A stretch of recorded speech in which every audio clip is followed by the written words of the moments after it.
সবাইকে স্বাগতম doctor Zahir vet and poultry গাইডে। আজকের আমি খামারি ভাই বোনদের একটি বিষয় নিয়ে আলোচনা করব, সেটা হচ্ছে একটা আদর্শ সিক্স বাচ্চাকে, মুরগির বাচ্চাকে কিভাবে আমরা ভালো বাচ্চা হিসেবে আইডেন্টিফাই করব। তো আপনারা প্রথমে বাচ্চাটা যখন আপনার খামারে প্রবেশ করবে তখন আপনারা মুরগি সিক্স এর ডাকটা শুনবেন যে সুন্দর ক্লিয়ার সাউন্ড হচ্ছে কিনা।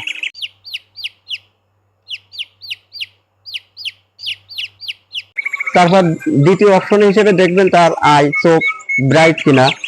তৃতীয় অপশন হিসেবে আপনারা যে জিনিসটা দেখবেন যে মুরগি সিক্স এর পায়ে এবং বিকে কোনো জাতীয় কোনো ব্লাড স্পট কিংবা লাল লাল কোনো স্পট আছে কিনা।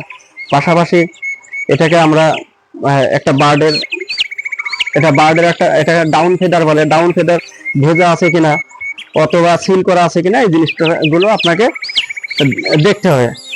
আর তারপরেও একটা বাচ্চা আসার পরে আপনারা একটা ফিজিক্যাল টেস্ট করতে পারেন একটা সিক্স কে। সে